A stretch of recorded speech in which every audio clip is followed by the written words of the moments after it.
I'll be right back.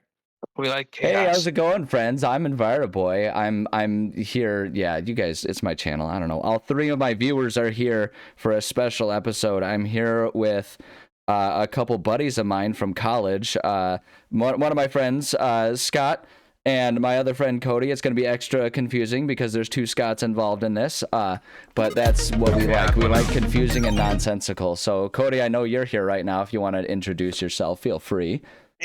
I am the non-Scott. I am here. He's the special one. He's the one who gets a unique name today. So he's the guest of honor, truthfully. Hey, that's not the story of my life. I'll take it. Oh boy, is Scott back yet? He might not be. He said he had to get He's water. still getting his water. He's getting his water. Water. He's got his water. Scott, if you want to introduce yourself, you can feel free. Cody introduced himself, and everyone knows who the crap I am on this channel. So, Scott, I'm an old dad gamer with not much time anymore. it's a beautiful thing. We love it when it happens. We love our our old dad gamers. I guess I can say I'm not a dad. I got a dog, but I'm slightly older. We're all old gamer. If we're gonna say old gamers, I guess I don't know. I'm gonna say we're all in our 30s. We might as well be ancient in the world of gaming these days. And I'm also not a human dad. I'm a cat dad, which is to say I'm a cat who is a dad. Not no. I have my two kitties. Then you're ancient. So the special episode today, as the title, whatever I end up titling, I haven't even titled the episode yet in my head space because I have zero organization.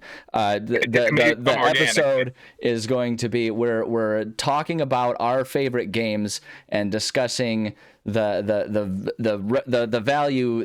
We're making a case for why they're our favorite games and why you're wrong if they're not your favorite game. So that's the name of the game. Other Scott, not me, Scott, has a cup full of games, and we're gonna draw them at random, and then whoever nominated the game, because a couple of our nominations were dupes, so we're just gonna roll with it because who has time to organize and figure that mess out?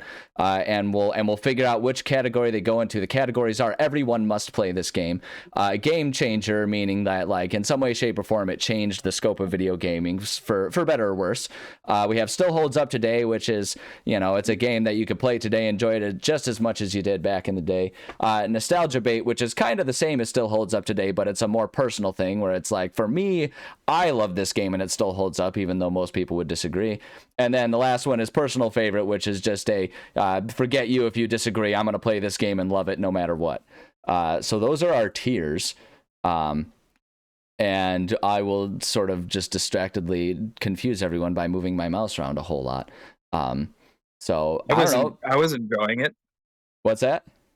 I was enjoying it. I was watching it. I'll try and draw little pictures. It'll be like when you have a sparkler for a camera, except there won't be a final image. So it's really not like that at all.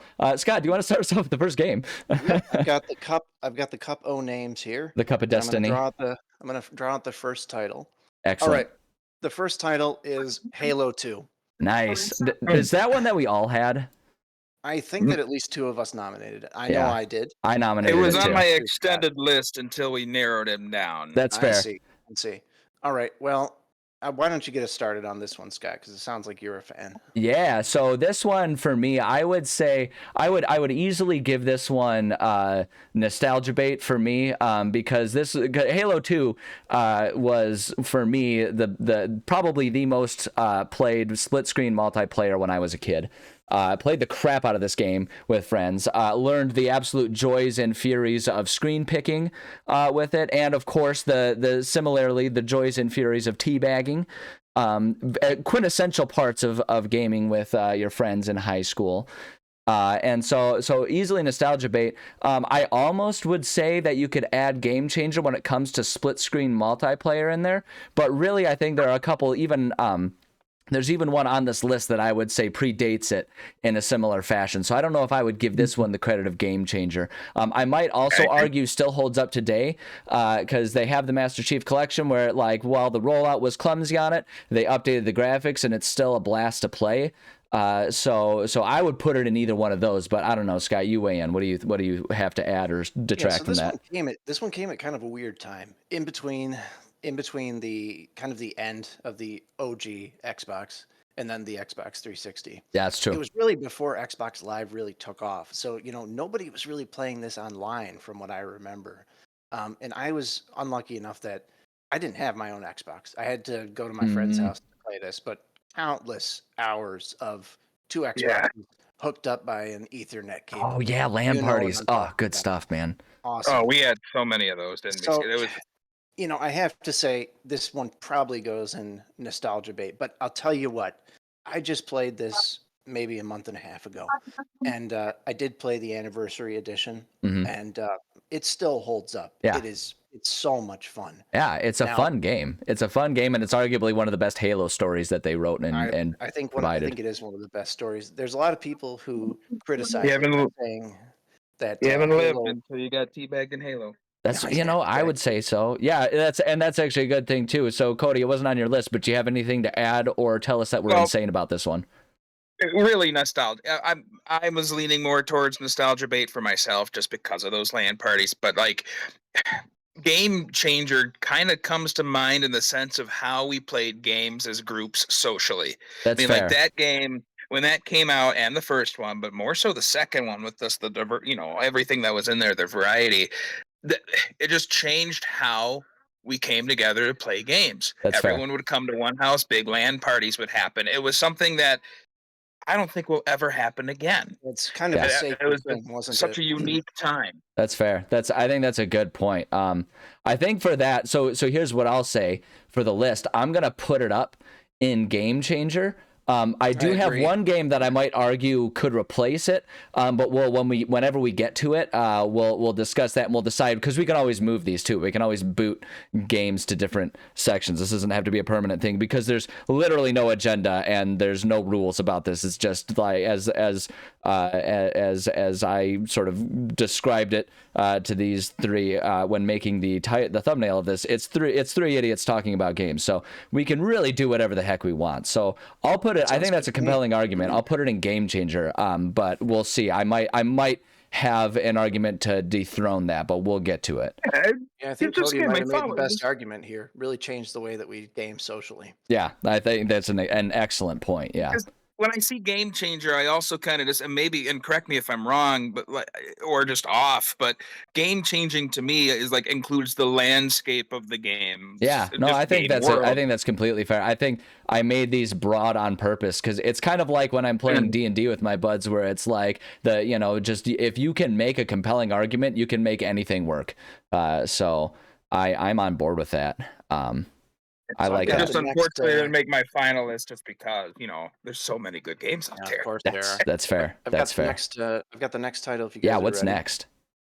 Next is Legend of Zelda: Majora's Mask. Majora's Mask. That's a good one. That one was not one of mine though. Who I nominated may that one? have tossed that one in, and see, for me, I have a lot of I threw a few of my titles into that hat with the same thought of emotional connection to a story in a game. Yeah, Because as a kid growing up, we all got used to Legend of Zelda: Ocarina of Time, which is also in that list, right. as being like the game to end all Zelda games. It's still Yeah, good, so and we'll true. get to that. But when Majora's Mask came out, it was divisive. It was Yeah, divisive. It was different. You had a time limit. Things were hard. It was a hard game to 100% unless you really knew what you're doing and you cracked open a strategy guide. But then when fair. you really got into it, like with the characters and such, it, it was really well written. You had all of these like tragic, almost Shakespearean-esque little stories tied in that you were running around and solving as a kid Hmm. playing a game on the Nintendo 64 with the music tying in everything too, with such emotional connections that soundtracks have in video games these days. And those days, like I don't know, it changed the genre of Zelda. Probably well, and as like Breath of the Wild did too down the Hmm. road in a whole different way. This just made it. The stakes were higher. Yeah. No, I think, and like what's interesting about Majora's Mask, this wasn't one that I added, but I think it was a good add because it's interesting. I almost feel like this one might be one of the best, still holds up today ones in a lot of ways, because I feel like when I hear people talk about classic N64 Zelda and just classic Zelda games in general, like Majora's Mask, like you say, when it came out, it wasn't as well received, but I feel like these days it's aging like a fine wine. More people are looking on it more and more fondly as time goes on, and more people sort of go back to it and take some time with it. So I remember when it first came out too, everyone's just lining up. That was the first time as a kid as I saw people, both adults and kids my age, lining up to get this game. They were so pumped because Ocarina of Time was what it was. And then it was also that cartridge that was gold. Oh, yeah. And it was just like, whoa, that's cool. And all the posters were neat with the moon in the sky looking scary. And like, what is this thing? We went into this one thinking Ocarina of Time, but scary. And it was. Yeah.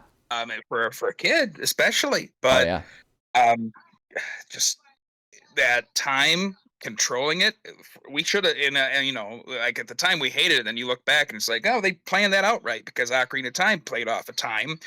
Right now we're really playing off of time. Yeah, they expanded controlling the speed, and it's just wild. Yeah. So which category are you wanting to put it in, Cody? To me, it's between the middle three, and I can't figure out which one, because I know Game Changers, in terms of the formula, that is there, but perhaps not as, you know, groundbreaking as, you know, massive land parties that Halo 2 brought or anything like that. Still holds up today, absolutely. Different categories of game, very different. Yeah, they're not. I want to steer away from nostalgia bait, just because when you're thinking of nostalgia at the time, people were like, "Oh, we hate this one. It's different. Yeah, it's crazy." That's fair. Yeah. So I'm kind of sticking to still holds up today. I feel like that's kind of where I would put it, just because I might argue that, like you say, Ocarina of Time was kind of the first one to think about time, so I'd almost give that one the game changer perspective of it, because then Majora's Mask built on that. Play. And like I say, because I see it getting so much higher praise today than it did originally, I would say like it's not even that it holds up today. It's getting even better and better by people's perspectives. Yeah, we'll get to there in my head, but I might even throw in an argument for Ocarina of Time when we get to the top tier, just because of what that is. That's fair. Foundation. Yeah. I'll defer to you guys. I don't have too much of a dog in this fight. I've played both Ocarina of Time and Majora's Mask. I have not beaten either of them. I gotcha. I don't have the most informed opinion. I enjoyed both games, but I played them both as an adult. I didn't play them when they first came out as a kid. So to me, they, you know, I thought they were really fun. They always felt a little bit dated, and that sounds harsh. Yeah. Because they're really fun, but you have to understand playing them from, you know, the eyes of a 30-year-old. No, Scott, I'm glad you said that, because now that means we know, since you're the first one to say something really controversial within the gaming community, you're the one who's going to die first. So it's good that we've got that ironed out here. I'll close up my DM so nobody sends me hate mail. Yeah, I'm gonna dox you myself for that one. Like, geez, I'm offended. Scott, what's the next game? I liked him. I'm just saying it's different when you didn't play it as a kid. That's fair. No, I think that's actually a really fair point. That's a fair point. So what's the next game? What's the next name out of a cup? Next game is SSX Tricky. Oh, hell yeah. That one's mine. Sorry for my French language there. This one's one of mine. I'm not even going to say anything. I'm going to put that one under personal favorite. Like, you could argue nostalgia bait on that one. I would argue SSX Tricky, like, in a lot of ways, I would argue it still holds up today, because the game knows darn well what it is. It's road rash on snowboards. It is just, it is NFL Street, NBA Street before those games came out. It is just a bunch of goofy characters doing impossible tricks on snowboards, because apparently they just kind of stand on a plank of wood rather than getting strapped in. And the game is so outrageously fun, and I would want to put it under everyone must play, but the fact that no one else seems to talk about this game besides me tells me that it's probably just a personal favorite. You really pinned yourself on the head there. I've never played this game, Scott. So I can gratefully say I've never played it either, and now I feel like I've lost something. Oh, it's so good. It's so good. I can't actually, if I'm being perfectly honest, I can't even say that it still holds up today, because as I play it today with like a more refined understanding, not like, you know, being the kid with his GameCube that I was when I first played the game, like the hitboxes are terrible. Like half the time your character face plants rather than hitting the rails that he's supposed supposed to hit, like tricks, like you'll think that you're going to land a trick just fine, and you won't. The controls are wonky. It's a clumsy game that clearly did not have a lot of budget, but I love it. I think it's worth playing. Sometimes that's the charm. Sometimes It really that's the is. charm. It's so fun. It's such a fun game. Doesn't have to be a masterpiece for you to love it. It's, and I played the crap out of that game as a kid. I loved it so much. I'm playing it right now, actually, on my channel. That's why it's fresh on my mind. But it's such a good game. And you're describing it like I don't even include a game like this in the tier, but like there was this one goofy NHL game, hockey game for the GameCube. I think it was NHL Hits. Yeah, and then NFL like Blitz was the football version of it. Heck yeah. Yeah, it was like 3-on-3 hockey. And, sports games are sports games, but that was one where like you could just beat the snot out of each other. Oh yeah, those alternative sports games that aren't just like the EA trying to be realistic things. Oh, they're so fun. They're so good. Yeah. Yeah, absolutely. Well, I'm pulling out another. I was going to say, go for it. We can blaze right past that one. That's 100% a personal favorite. The next one I threw out is Donkey Kong Country. Donkey Kong Country. Whose was that one? That was my nomination. Heck yeah. So, Donkey Kong Country, it's okay. I'm probably gonna have to put it in nostalgia bait or personal favorite. Yeah. Because that was my all-time favorite platformer when I was a kid. Okay. And once again, when I was a kid, I was not allowed to play video games until much later in my childhood. Mm-hmm. I had to go over to friends' houses to play video games. And I went over to my friend Alex's house all the time just to play Donkey Kong Country. I love it. That's fair. Now, with retrospect, when I play it now, the controls are a little bit floaty. Yeah, it's a clumsy game to play by today's standards. Very clumsy. Yeah, it's a little bit floaty. Like there's kind of delays on the input. I've noticed. But the color palette is so beautiful. It's so fun. I think the animations still look really nice, even by today's standards. It's it's a little bit pixelated by comparison, but it's still a beautiful game. That was one of the first 2D side scroller platformers that had like not photorealistic cutouts for like the sprites, like with Donkey Kong and Diddy Kong. Yeah, it was like fully animated. They looked much more animated. They still look pretty good, I think. Yeah. Also, the music. I love the music. It's iconic. So charming and corny. Yeah. I think this one probably should go in personal favorite for me. I almost feel like that's unfair to it, because even though it's not like a big one for me, because I was more of a Sonic guy when it came to the side scrollers as a kid, but Donkey Kong Country, I feel like that one is a pretty widely beloved one. I would give you also, like, I feel like it could be a nostalgia bait one, because I think a lot of people would argue that too. Yeah, really love it for the nostalgia, exactly like you're talking about too, just sort of the memories of childhood playing it. Like, it does stand out in people's memories a lot. I just played it a couple of months ago, and I still loved it. Yeah. I could be a little odd, but the Donkey Kong Country theme, the Jungle Japes, when it comes into like Donkey Kong 64 and all these other Donkey Kong games that come out, that song comes up and people are like, that was me smacking my head, that's Donkey Kong Country's theme. That was the theme. It started in that game and it carried on, if we're talking just music. So Donkey Kong, I would argue nostalgia bait. I think this is our first nostalgia bait one. Boom, there we go. Look at us go, like spreading the love to all the tiers. We still haven't found one that everyone must play, but I feel like we're all almost balking away from that because we don't want to be unfair, because we would probably all of us say like, oh, everyone should play all these games. They're all great games. Oh well, the next one I drew out of the hat, or coffee cup, because it's actually a coffee cup. I think this one might be a contender. It is BioShock. BioShock. Ooh, yeah. So I don't remember for sure, but I think all of us may have nominated this one. If it wasn't on my list, it was one that I strategically removed after looking at yours, so I could put other games on, because I knew BioShock would be on there already. Cody, why don't you start us off with this one? Where to start? I mean, this is such an interesting concept to begin with.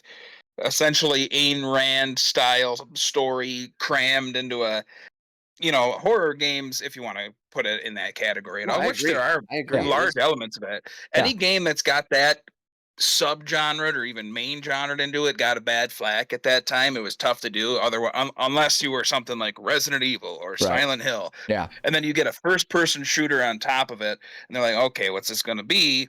Everyone thinks Halo and stuff at the time. But and I remember, like, the first time it came out, I think the first time I saw it was at a LAN party of Halo. Like everyone was playing, except there was one room off to the side with the TV up that had someone playing BioShock, and slowly but surely, everybody filtered into that room like, what is this game? Yeah. Cody, I think I was And- at that same party with you. Yes, you were. I remember it. It was at my house, I think. Upstairs, like people floated in. I think that the first time I ever saw it was that scene in Sander Cohen's theater with the guy frozen to the piano. Oh yeah. And Yeah. Sanders making him play a certain tempo, and if he messes it up, he's threatening to blow him up with that seat that's just laced with dynamite. Yeah. And I'm like, what in the world are we watching? Because it was kind of like watching I'm not going to say watching a movie, but it's like playing a video game, but also like, this is some different kind of level of satirical. Yeah, it added a lot of new storytelling approaches to video games that were not well represented at the time. I think, and not if you haven't played it, I don't know in terms of viewers, in terms of spoiling it, but I think we can issue a spoiler alert, Scott. I mean, oh yeah, I don't care. Like, I have such disdain for my audience. It's really funny. My non-existent audience. It's fine. Well, who would watch this? This is like Troy and Abed in the morning. I think we know what. I think we know what Cody's getting at. The twist. Well, yeah, Yeah. there's the big moment, The big about climax. 2/3 through the game. That was the first time in a game that Yeah. I can remember, at least, where I played 30 minutes after that, and during it with my mouth agape, my throat was dry. Yeah. I was, what just happened? Yeah. No, I think what's mean- interesting about it is, like, everything we're describing for me in a lot of ways could be like in a lot of ways it was a game changer within the gaming scope, and for that reason, because there's so many aspects that do that, I think I would give it an everyone must play, because I think it just has so many things. Like, you can see so many origins of a lot of different aspects of gaming that kind of began there, and so I think for that reason, I would argue everyone must play. I think it's a great game, and I think it still holds up when you play it today. I think it's like a recent enough still really one, fun. but stylized enough that the art doesn't look particularly horrible when you're playing it. No, it's one of those things where the art direction of the game is so good that even where are we at now? 17 years later, I know, right? it still looks beautiful. Oh, I'm a and little the- baby. I'm the- only 12 years old. I'm not that old. Yeah. And not just like the art, but like in sound art too, because we were talking about sound effects and graphic design. Yeah. Like, Yes, that the- and Dead Space could probably be put in one where it's like they outdid themselves on Yeah. the dialogue, the sound effects, Yeah. the I got one more thing I switches. want to say about BioShock. Yeah. The pistol sound effect. Oh yeah. I love it. It Iconic. sounded so powerful and deadly, and It's fair. it really made it feel like you were holding that pistol, and it had like some stopping power to it. Yeah. And my last thing too, for it, just because I bet we could go on that one We for could a gush while. and Oh, gush yeah. about this game, man. This is a game that when I look at something, that category everyone must play, I think, did that game make me wanting it again? And like, if I'm gonna go out, I think when that game came out, what I'm trying to say is I never quite filled the hole. Yeah.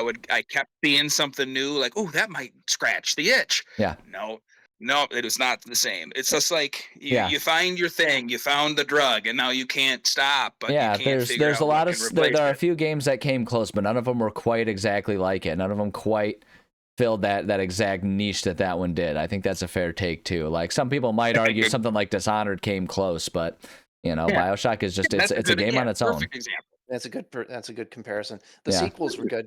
Yeah. Too. Yeah. Well, I have a controversial opinion about the sequels. I hated Infinite. I hated it. I mean, Different.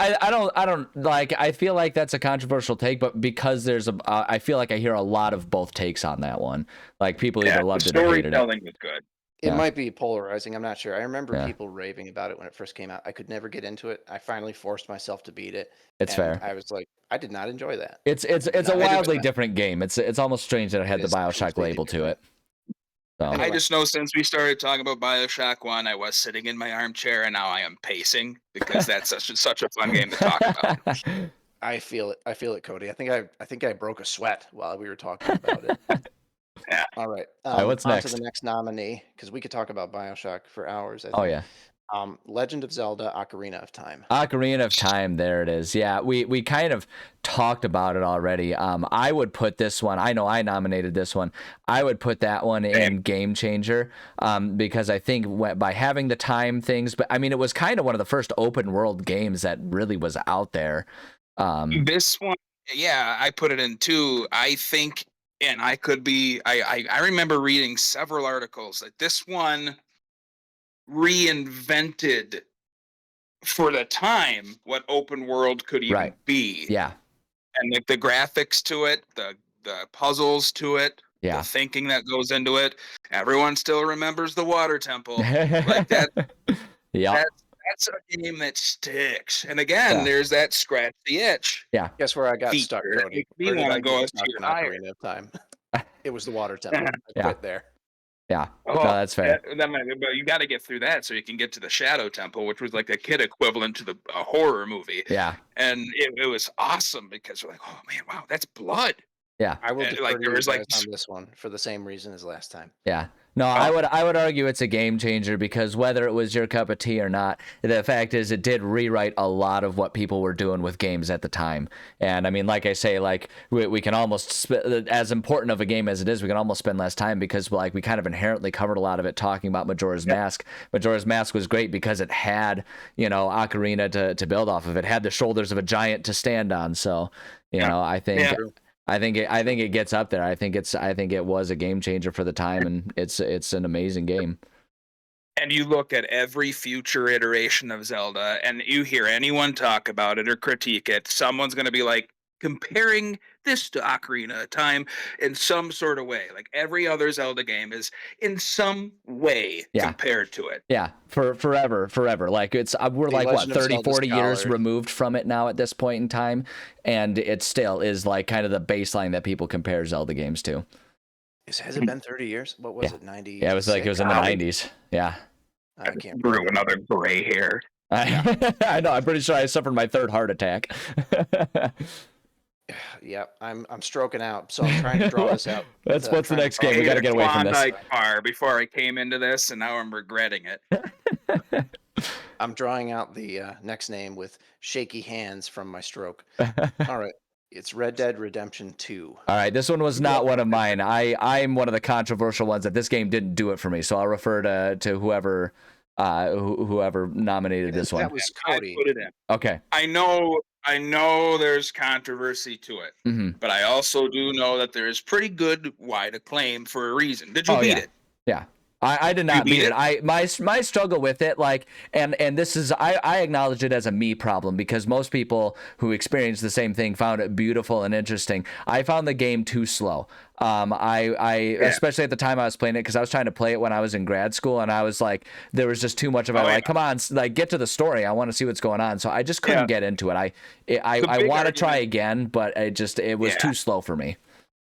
Yeah, a big argument to that was like people were saying it's almost too realistic. I mean, and I get it to a degree. Like it made things slower because they put so much detail into everything you did. Yeah.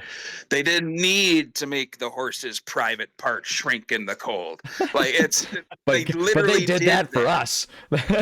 They went out there and they studied horse dicks for hours for us. Like but I did this for you. Out of going like this was, I went into it thinking Red Dead Redemption 1. I went into it even thinking like Grand Theft Auto games. Like this is gonna be funny, and it is hilarious. You have really memorable characters, and I'll always remember Arthur Morgan and that just saying the most ridiculous stuff when you're seeing some of the random encounters. But for me, it changed so much. Yeah. This is another one where everyone's trying to live up to what this one did. Yeah. It took so long for this to come out. It was a true example of a game maker taking the time to get it right. Yeah. Now, like the speed of it, it's a game that's pretty much open. I've seen people just blaze through it and get done and all the way to the end of the story in a day. It can be done. But if you're doing and really partaking in the side quests, or you are a completionist like me, as you know, Like I'm just a chronic completionist, almost to the point where it takes the fun out of things. Oh, me I too. gotta get 100%. Because you're an obsessive completionist too. Yeah, Probably why it's a you problem couldn't get into sometimes. it. So like Um, I put this one in the hat thinking, yeah, this one also took me almost a year to beat because I think I got halfway through and I had to put it down because of life. Yeah. But I'm in a similar boat to Scott here, which is I played about half of it.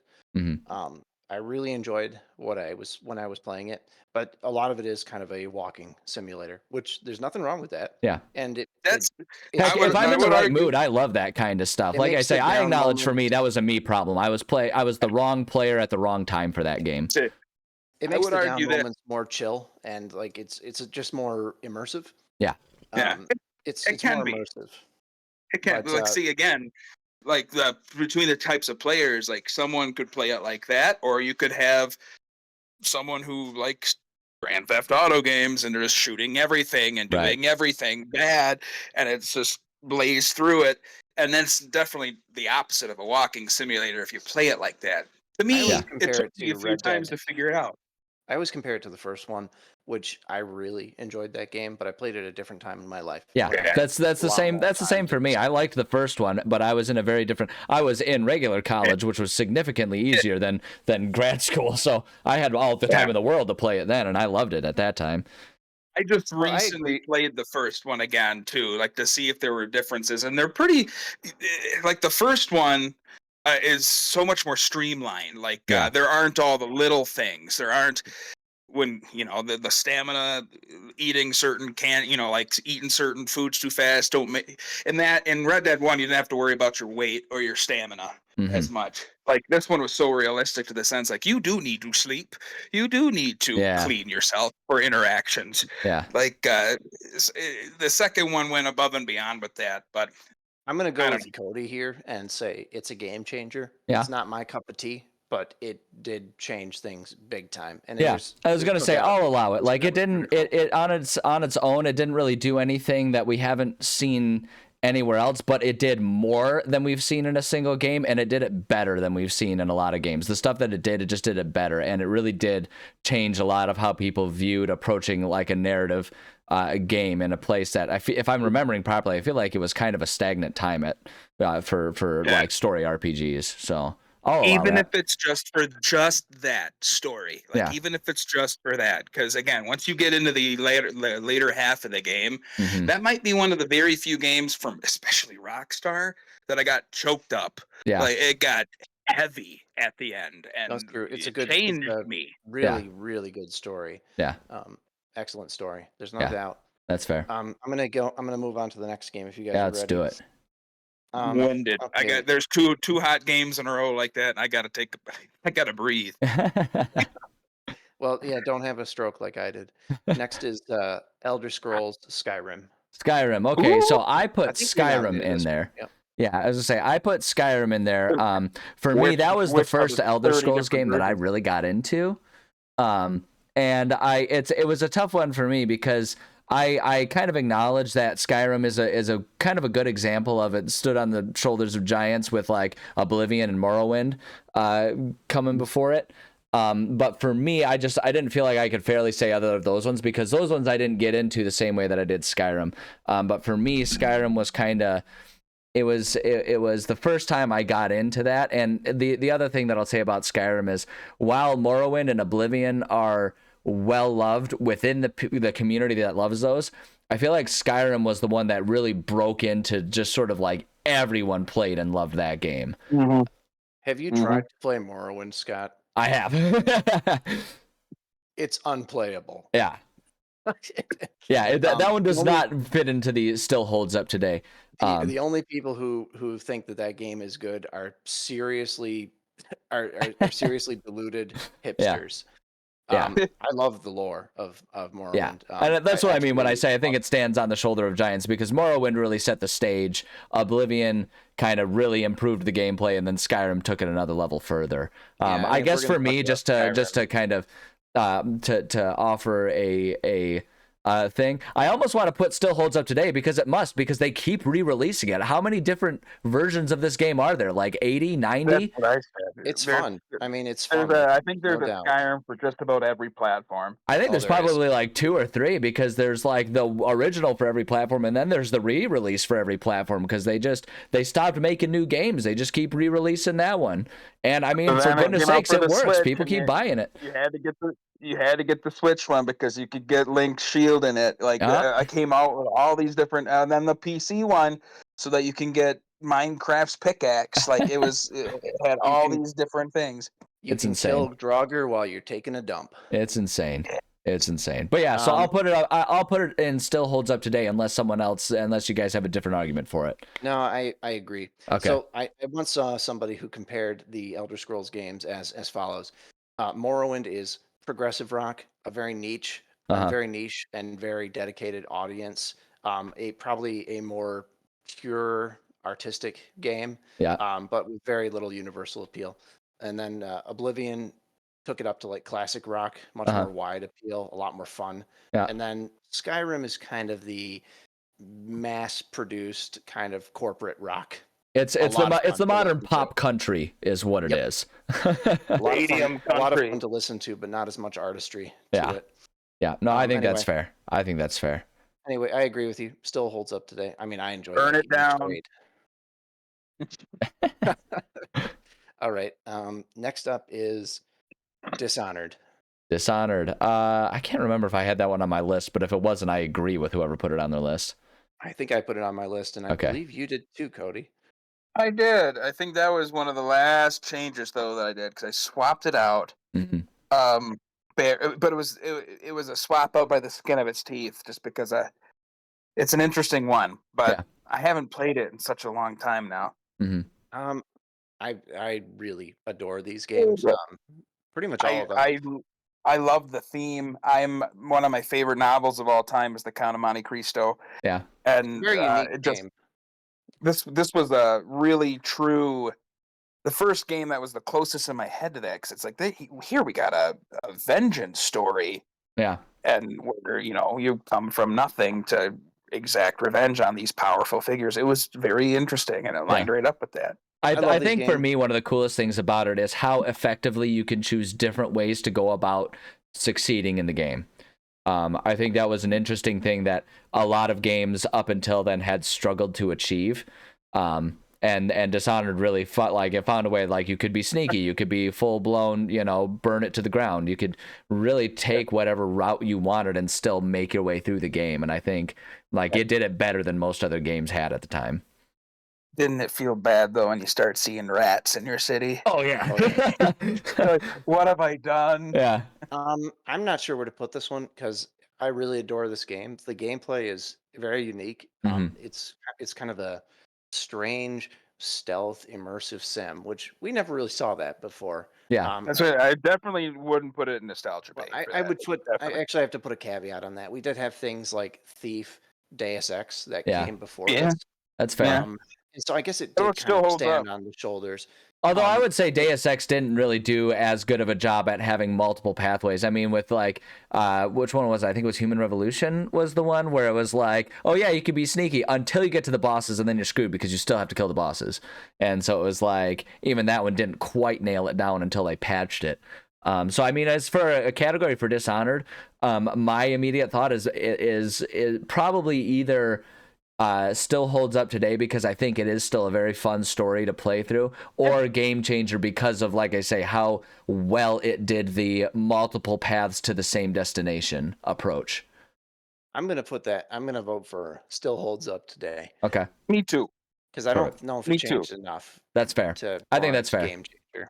It definitely changed how to think. Yeah, it changed it for exactly that reason, Scott, I think. But yeah, there are other ones out there that probably would. Yeah, that's true. It wasn't the first one to do it. It did it better, but it wasn't the first one to do it. It did it good. It did it great and in a unique way, for sure. Yeah. The story I think is just a little lackluster. It has a good base concept, a revenge thriller. Yeah. But the world building is not great. The lore is not great, and overall the characters are kind of lackluster. I think the second game really improved on a lot of those elements. Yeah. Definitely a game that you find out a lot about yourself while you're playing it, because Yeah. you learn as you're doing Am all I these. a vicious sociopath or am I a peaceful monk? Yeah, because Yeah, it was a reassuring thing how for many me times exactly did for you, that when you reason. I poison the learned I guy? was like, wow, I really hate being evil. Like I can't even do it in a fake imaginary game with just a bunch of ones and zeros. I figured that out. And then with you have the Baldur's other Gate. side of the coin. How many times did you poison the guy's food or drink, and then you have to hide? But how many times did you hide in a place where you could watch it happen? Oh, every time, because you have to know it worked. Right. All right. Are you guys ready for the next one? Yeah, let's do it. Spit the next one at us. The next title, I've been looking forward to this one coming up. It's Horizon Zero Dawn. Ooh, that's fair. I'll start this one off if that's okay with you guys. Do it. This this is one of my favorite games of all time, and, Same. it's definitely in my top 10. I came to this game because I loved Monster Hunter, and I That's was fair. looking for something to scratch that itch. I'm like, I want something with big monsters. Now, It's a big itch to scratch too. Yeah. it is. Now, when advertisements first came out for this, I was like, this looks like something an 8-year-old came up with. Robot dinosaurs in like a post-apocalypse. Like, who's actually going to be interested in this?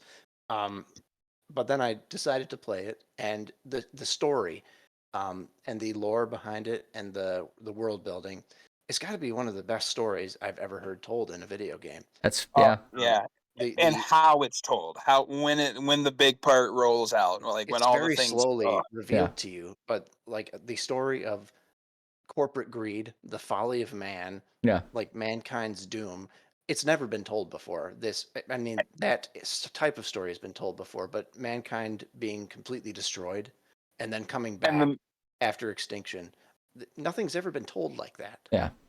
and how one well how my spoiler badge is on, but like how one person, and not even who you think, what they went through to make sure humanity's future was still there. Like Yeah. it really, that was a weighted story that hasn't been hit like that before. This Yeah. is one of those games that hit me extremely emotionally. I was like, wow, no game has really ever done that for me with this much emotion.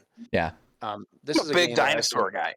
Yep, Yeah. big dinosaurs. I like big Big dinosaurs. dinosaur guy. And This like is a when I game- first heard of the concept myself, like bows, arrows, bringing down metal things, like no. But then there's nothing more gratifying, like, because it really, you had to go into every single incursion with a big or small thing, like where do I hit it, how do I hit it, like the big T-Rex, the the big thing, it's that has like Thunderjaw. tanks of liquid. Thunderjaw. Thunderjaw, like, yeah, it has these, like, you have to hit it in just the right spots. How to do it, to disengage the rockets that are on its back, because yeah, folks, we have T-Rex with rockets. Like, this thing is, it just blew the mind, and just I don't know. It really is incredible how they immersion managed to take everyone's 8-year-old dream of, like dinosaurs that are robots and they have rockets and everything, and also tell like a meaningful, impactful story. Like it's honestly an impressive feat. I Yeah, think this one has to go in everyone must play. That's my vote. I would think so, because again, like, also to argue into that, the open world, you really use all parts of the open world. There's so many of these games where you can even argue in some certain segments of the maps on certain Zelda games or other open world games that are just empty, nothing. You can use this entire map, every little clove of grass or tree you could probably use to either hide, or when that big Thunderjaw's coming after you, like the trees can actually get uprooted in part. Like it just feels like everything can change. Yeah, no, I'll allow everyone must play. I wasn't as emotionally attached to this one, but I think it's because my completionism kind of got the better of me, and I ended up with a very truncated version of the story, like where it was like I would get small bits of story separated by wide swaths of me just hunting robot dinosaurs. But the flip side of it is, I had a blast playing it because for me, I just loved hunting robot dinosaurs. That was so fun. Like that was a sick thing to do. It was sweet. So like I'll allow everyone must play. I think that's a pretty good take. Because the other thing about it too is it is a good story, and I think there's good, interesting lessons to take from that. And exactly the kind of person that might be annoyed or disinterested in that is probably the kind of person that needs to hear that type of story. So there you go. Not to be this guy, but I think we're like a third of the way through the list. Oh yeah, no, we're absolutely not finishing this in one episode. That became we'll clear get to me there. very soon, and I'm totally fine with that personally because I think these games all deserve the level of discussion that we're giving it at the very least. So I'd say let's plan to go for the hour, and then we'll just come back next time we get the chance, and we'll keep chatting about them. That So with means that we're being- gonna have more. That's good. With that being said, we got 2 bangers in a row. The next nominee is The Last of Us. The Last of Us. Oh, I definitely had that one on there. Man. Yeah, why don't you start this off, Scott? Actually, all of us nominated I would this. say I think all of us had this one on there. This is a hard one because in a lot of ways I think it has equal claim to game changer and then everyone must play because I think just the level of narrative nuance and success that it had. It's not like good stories hadn't been told before. It's not like it's the first one to cover a zombie style game or anything like that. But just the level of how do I want to say this? Just the level of care that was put into the story and the success they had in telling it and incorporating the telling of the story into the game. I think it was just on a completely different level. But even if we don't want to say game changer, I think everyone must play because I do think it's a wildly impactful story. And what's interesting about The Last of Us is, there's plenty of controversy that comes around The Last of Us too. If I'm going to offer a hot take, it's mostly because of dummies making issues out of nothing. But that said, The Last of Us, the first one, never really had that. It just everyone loved it when it came out, and people, and anytime someone plays it for the first time, they have largely the same feelings about it. I mean, even so, my sister, she can't handle like horror games. She's not good at them, and just at gaming in general, she's very casual gamer, not very good. She just couldn't physically, like mechanically succeed playing this game. She was not good enough to get through it, even on easy settings and everything. So instead of just not playing it, she convinced me to, like, in a couple marathon sessions, play it with her so she could enjoy the story, because what she did experience of the story, she wanted to know what happened that badly. So it's like it just She doesn't need to do that anymore because the show is out now. yeah, I was right. How did she handle the segment where Joel gets separated from Ellie and he's in that basement, and how did she handle that little portion? Oh, she she made it through. It was there was even a lot of that's a part that sticks out. yeah. I think that was the first time I was playing alone, and I think I just screamed audibly in my room the whole time from beginning to end. Yeah. It's such an intense game. It's such an intense game, and like I say, it turned into being something that even people, I mean, like the fact is, you mentioned the show came out. Even people who don't like games and don't game want to hear this story because it's a show that everyone watched when it came out and everyone was thrilled about it. So, like, I think it deserves everyone's attention.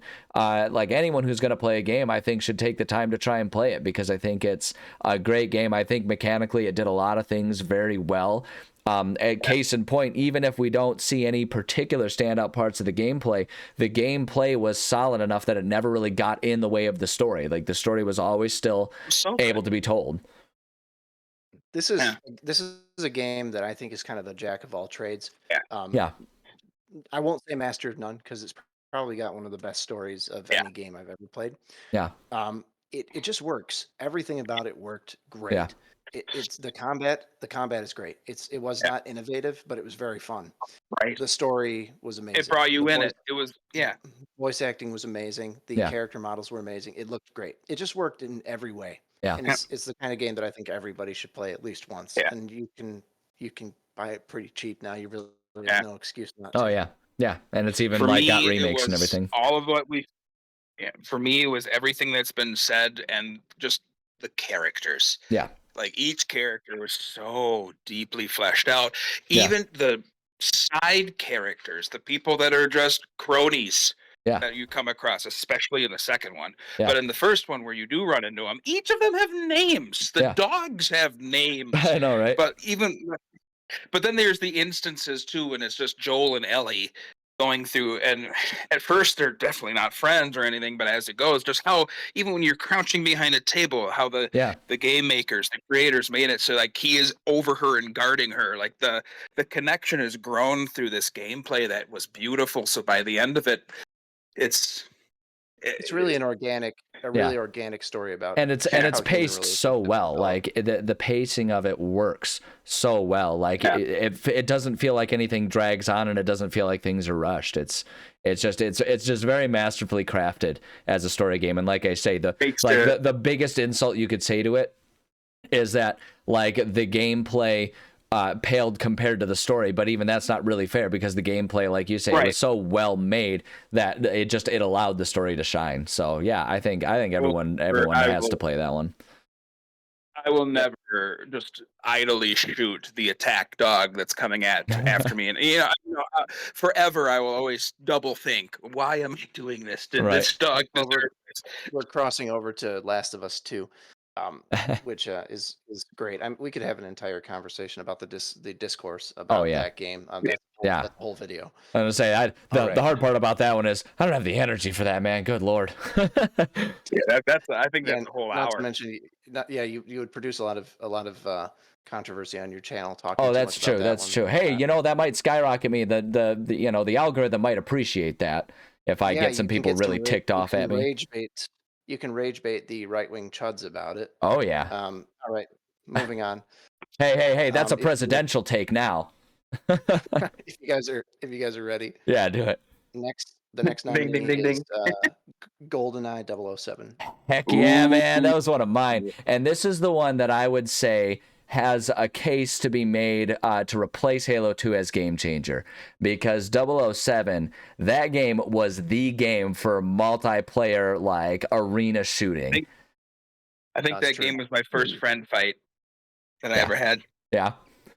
It has that effect, and it's like, the thing about it too is like it has so much nostalgia, because I feel like at some point in the lives, just about anyone who has been a gamer, unless they, are a younger gamer these days, I think anyone, who was millennial, at least like millennial and Gen X, like they had experiences playing this game, and everyone has their favorite rule system, like all slaps, all odd job, or whatever it is, DK arms. Everyone's got their favorite subset, and like the concept of custom rules came from this game. That like having that arena shooter, those complex maps to run around in, and the concept of camping almost came from this game, where people would hide in the bathroom stalls.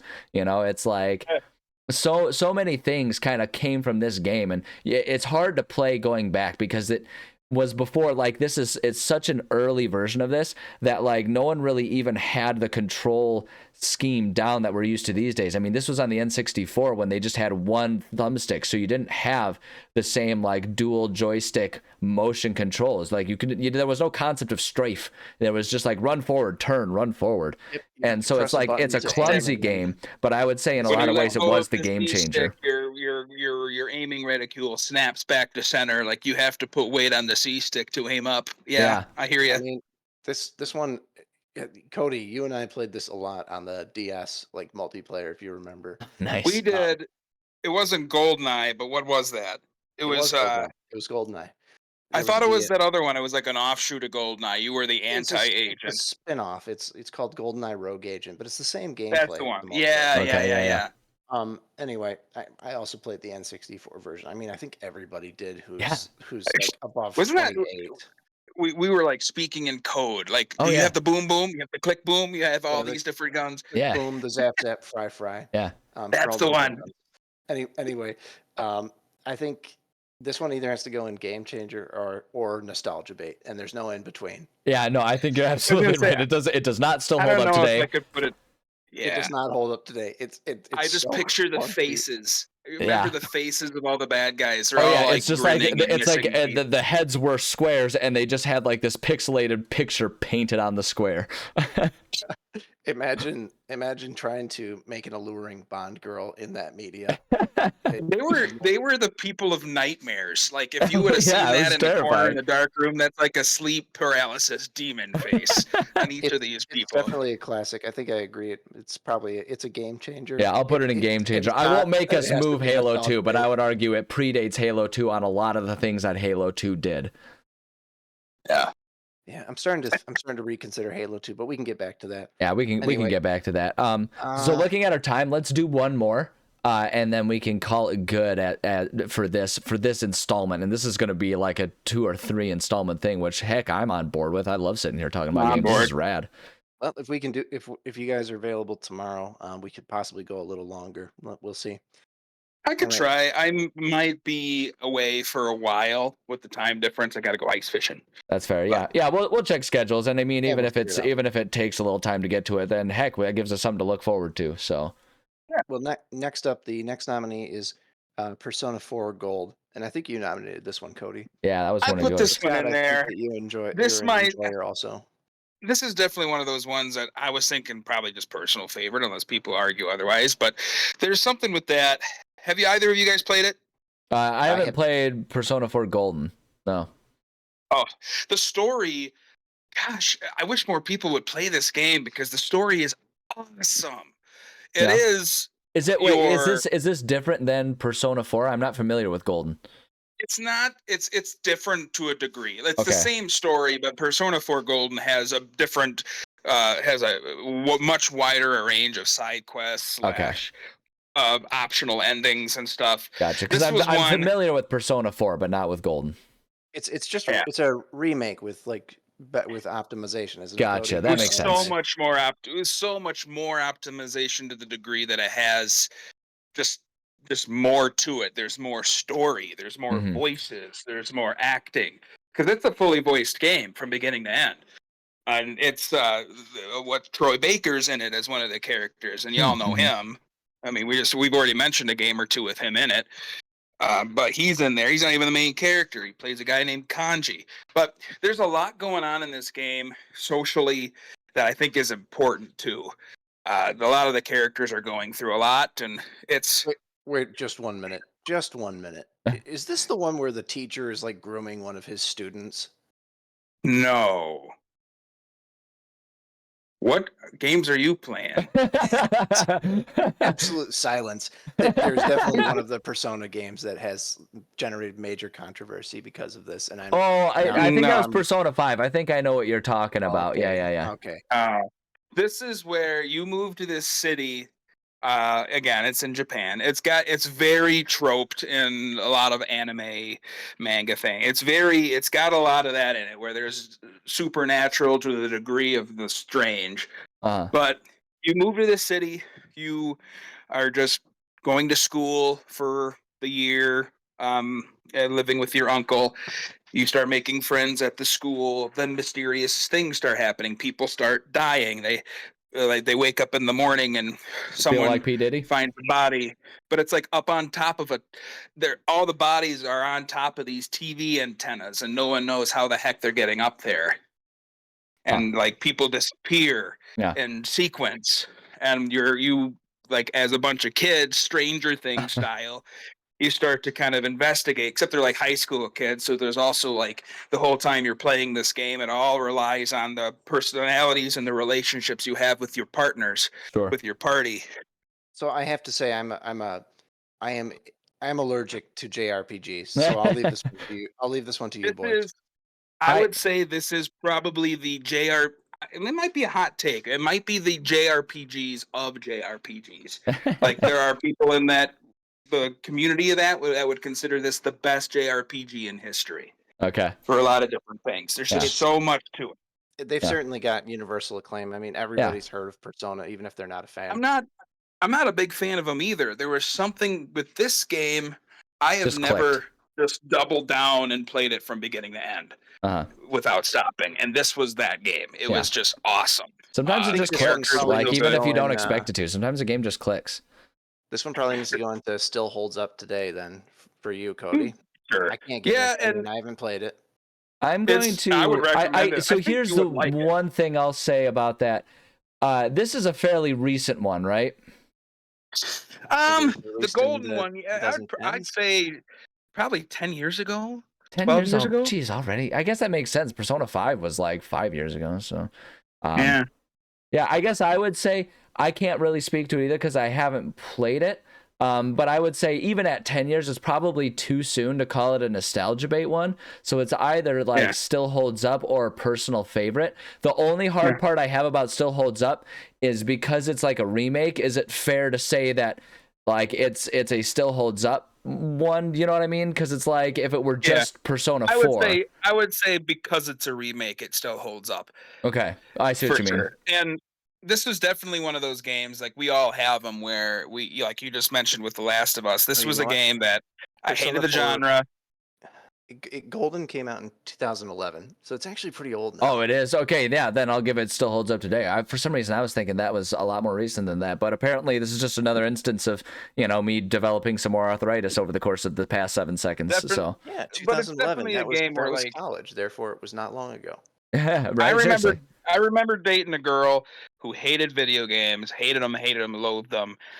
She made me play this, so like we could watch it from beginning to end, like just because the story was that good. It was like, what's going to happen next? I had that Final Fantasy VII factor where you get attached to the character so bad, and people you get close to die. Like no one's safe. Yeah, and it also explored a lot of like big issues like suicide and depression. Like it was just a heavy, thick, you can play it any different way style game and have a different experience each But time. Cody, did it have the classic JRPG tropes?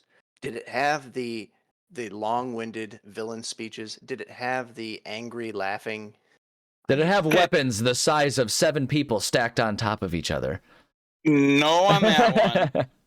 Did it have like tons of young girls just throwing themselves at the main character? Because that's important for JRPG. No, this out of all the games that you have, like this one, I would argue because you are kind of throwing yourself at them in this one. Because at first they're not really they talk to you, but in order to, because you can date them, you can date all 3 of them at the same time, even. Oh, I'm in. Like let me do this. As you're developing these relationships with these party characters, you're actually like growing these abilities when you're in battle that are stronger based on who you're closer with.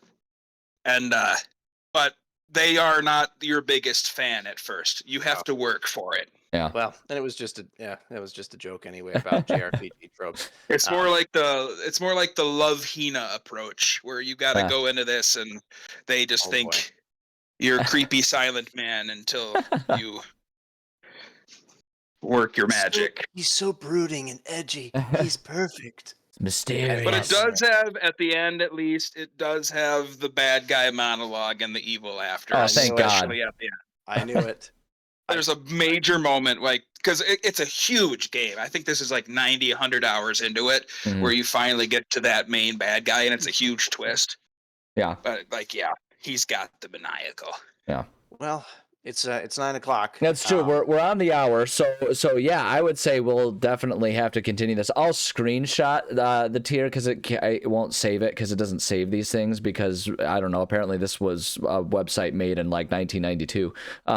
But what I'll do is I'll screenshot it so I can rebuild it. So next time we've got time for us to log on, we can continue chatting about this. But I'm actually totally content with that because this has been super fun. I'm glad we have an excuse to keep doing it. And then I always love talking about games. So here's what I'm going to do. You guys don't have to sign off this exact moment, but I'm going to do my usual sign off for the sake of, my goofy YouTube channel. And then we can go from there. So what that means is I'll say to the audience, thank you so much for joining. Love and appreciate every single one of you.